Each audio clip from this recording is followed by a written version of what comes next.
Turma do Propósito, e aí, meu amado irmão, tudo bem com você? Espero que sim. Isaías 63, um capítulo da Bíblia por dia. Orar todos os dias e viver 2026 como se fosse o último ano são os objetivos do nosso grupo Propósito. Tá chegando a nossa live, você não pode perder. Vou deixar aqui o dia e horário certinho. Sorteio da Bíblia de Estudo NAA, oferecimento aí do nosso irmão Giovanni. Olhando aqui para o capítulo 63, nós vemos a cena do guerreiro solitário, o Messias que vem em nome do Senhor, para pisar o lagar sozinho. Tem uma pergunta, quem é esse? Quem é esse que vem? As vestes estão sujas, como se a uva pisada tivesse respingado. É lógico que você tem que entender que a uva aqui representa sangue, representa esse sangue respingado nas vestes. E ele responde, sou eu, poderoso para salvar. E aí há uma outra pergunta, por que está vermelho o traje, versículo 2, as suas vestes, como as daquele que pisa uvas no lagar? E ele responde no versículo 3, que ele pisou o lagar sozinho. Versículo 3, o lagar eu pisei sozinho, e dos povos nenhum homem se achava comigo. Ou seja, a salvação e a justiça de Deus vem do próprio Senhor. Muitas vezes, eu já senti isso, você já sentiu isso, nós temos a sensação de que Deus está falhando no quesito de exercer o juízo. Nós, muitas vezes, achamos que o Senhor está demorando, achamos que o Senhor alivia para algumas pessoas e para outras não. Mas isso é a nossa impressão, meus irmãos. A palavra de Deus nos diz que o Senhor, ele trará justiça. Aí você pode perguntar assim, mas será que o Senhor sabe? Ele sabe. Vou mostrar para você que à luz da palavra, nós temos aqui no versículo 7 ao 9, a descrição da empatia de Deus por nós. O que nós sentimos, você sabia disso? O que nós sentimos, Deus sente. Não é à toa que Jesus disse que quem nos der um copo d'água, dá a ele. Quem nos persegue, a ele persegue. No versículo 7 ao 9 diz assim, é a oração do profeta. Ele começa celebrando a bondade de Deus, a sua misericórdia, a filiação, dizendo que nós certamente somos filhos de Deus. Versículo 9 diz, em toda a angústia deles, foi ele angustiado. Ou seja, toda angústia que passamos, o Senhor a passa conosco. Toda angústia que passamos, o Senhor passa conosco. E o Senhor permanece inerte? Não, aqui diz, o anjo da sua presença os salvou pelo seu amor, pela sua compaixão. Ele os remiu, os tomou, os conduziu todos os dias da antiguidade. Então, meu irmão, o Senhor caminha conosco, sente o que sentimos e no tempo certo também nos traz o alívio daquele momento de provação. Mas muitas vezes, apesar de experimentarmos essa empatia de Deus, nós somos antipáticos para com Deus. Nós não somos amigos de Deus, pelo contrário, agimos como se inimigo fôssemos. Não somos capazes de ser fiéis ao Senhor em nenhum momento. É bem como aquela história que Jesus contou, em que um homem devia bastante ao rei, o rei o perdoou e depois ele encontrou alguém que não devia praticamente nada. Nada se fosse comparado à dívida que ele tinha para com o rei, mas ele não abriu mão de receber. Assim que nós somos.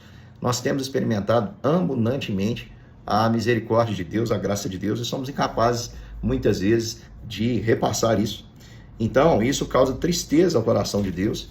E o versículo 10 vai dizer que, ao invés de agirmos com gratidão, aquele que viveu a nossa angústia e nos salvou dela, não, nós nos tornamos inimigos, fomos rebeldes, contristamos o Espírito Santo. Aqui aparece a menção no versículo 10 do nome do Deus Espírito Santo, que diz, contristaram o seu Espírito Santo pelo que se lhe tornou inimigo e ele mesmo pelejou com eles. Nós temos um pai que é cheio de amor, mas, meu irmão, ele é um pai que sabe corrigir os seus filhos. Ele sabe dar educação aos seus filhos. Ele não deixa que ninguém corrija por ele. A não ser que ele permita, tem uma providência, tem um propósito didático. Ele é quem coordena toda a nossa correção e é ele, então, que faz com que o seu povo seja corrigido. Nós sabemos como o Senhor fez isso, entregando as pessoas aí, o seu povo, a outros povos, para que sofressem ali o cativeiro, para que perdessem aquilo que foi dado de graça, saíssem, fossem retirados daquela terra de fartura, de leite e mel, e experimentassem novamente a dor, temporariamente a dor da escravidão e do cativeiro.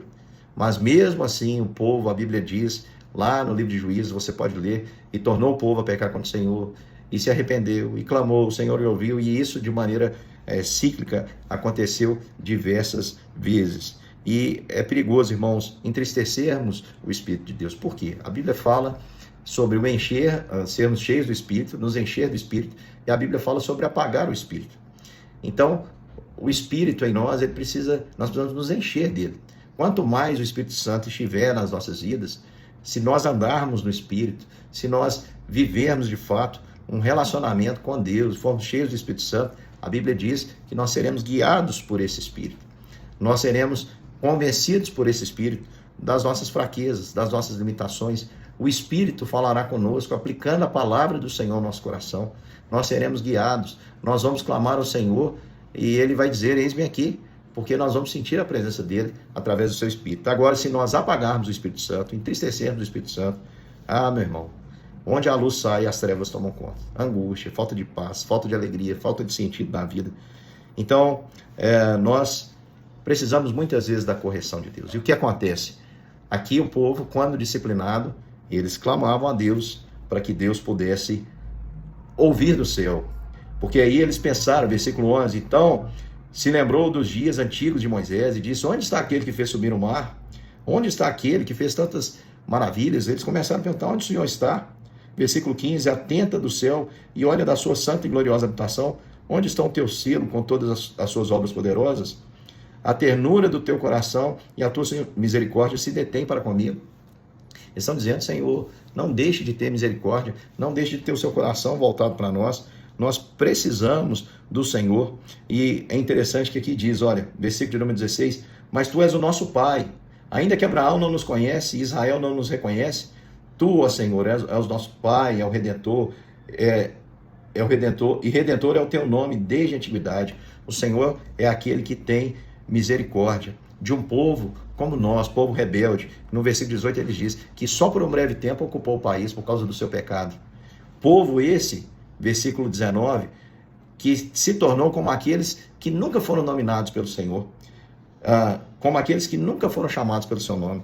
Olha que confissão eles estão dizendo, por causa do sofrimento, eles estão dizendo, Senhor, nós reconhecemos que fomos falhos, fomos um povo que habitou por pouco tempo a terra que o Senhor nos deu, por causa dos nossos pecados, somos como um povo que não pode ser dominado e como um povo que nunca foi chamado pelo teu nome.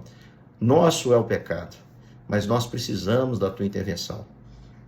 Talvez, meu irmão, você esteja vivendo assim, um sentimento e que você está sentindo que está longe de Deus, angustiado, tristeza sobre tristeza. Talvez você esteja sentindo a ausência do noivo. É um momento de se reaproximar. É um momento de você pedir ao Senhor, Senhor, vem, não detenha a sua misericórdia, nem o seu coração para comigo, me mude, me transforme, me perdoe, por muitas vezes me opor ao teu espírito, apagar o teu espírito, entristecer o teu espírito, e não ser grato pelo que o Senhor faz por mim, porque as angústias que eu vivo, o Senhor vive. Aliás, o Senhor vive mais do que eu vivo, porque foi o Senhor que pisou o lagar sozinho. Aquilo que era para mim, o Senhor levou sozinho na cruz. Como nós cantamos, que nunca saberemos o preço que foi pago, a gente sabe, pelas informações bíblicas, que o preço pago foi o sangue de Cristo. É lógico, meu irmão, que o texto aqui não está... o que você questiona é que eu nunca saberia o preço. Todo mundo sabe, qualquer um que lê as Escrituras entende que Jesus morreu pelos nossos pecados, pagou o preço.